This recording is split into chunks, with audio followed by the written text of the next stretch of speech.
నల్గొండ జిల్లా డెండి మండల కేంద్రంలోని టీజీఎస్డబ్ల్యూఆర్ బాలికల స్కూల్ మరియు జూనియర్ కళాశాలల్లో రాహుల్ గాంధీ జన్మదిన వేడుకలు ఘనంగా నిర్వహించారు. కార్యక్రమంలో ముఖ్య అతిథిగా పాల్గొన్న దేవరకొండ ఎమ్మెల్యే నయనావత్ బాలునాయక్ కళాశాల ఆవరణంలో మొక్కలు నాటి విద్యార్థులకు బ్రెడ్ ప్యాకెట్లు, అరటి పండ్లు పంపిణీ చేశారు. అనంతరం విద్యార్థులతో ముచ్చటించి వారి విద్యాభ్యాసం, భవిష్యత్తు లక్ష్యాల గురించి అడిగి తెలుసుకున్నారు.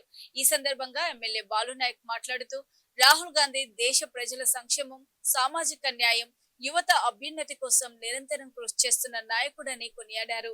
ఆయనకు జన్మదిన శుభాకాంక్షలు తెలియజేస్తూ ప్రజాసేవలో మరింత ముందుకు సాగాలని ఆకాంక్షించారు. యువ నాయకుడు, భావి భారత ప్రధాని, లోక్సభలో ప్రతిపక్ష నాయకుడు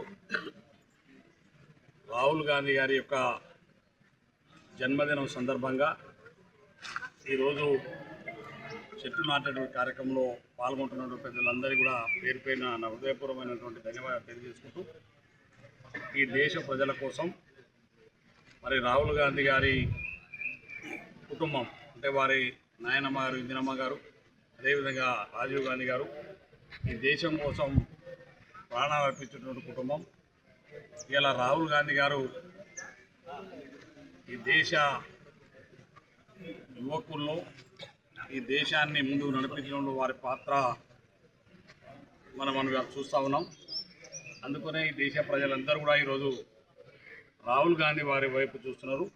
రాబోయే రోజుల్లో ఈ దేశ ప్రజలని, బడుగు బలహీన వర్గాలని, అదేవిధంగా దళిత గిరిజనుల్ని మరి అనేక సంవత్సరాలుగా మరి వారికి వెన్నుదన్నున్నటువంటి రాహుల్ గాంధీ గారి కుటుంబం ఇవాళ రాహుల్ గాంధీ గారు అదేవిధంగా నిలుస్తున్నారు. రాహుల్ గాంధీ గారి జన్మదిన సందర్భంగా ఇవాళ చెట్టు నాట కార్యక్రమంలో మేమందరం కూడా పాల్గొనడం మా అదృష్టంగా భావిస్తూ ఉన్నాం. వారు ఆరోగ్యంగా మరి దేశానికి సేవలు అందించాలని మనస్ఫూర్తిగా కోరుకుంటూ మరి వారి జన్మదిన శుభాకాంక్షలు తెలియజేస్తూ సెలవు.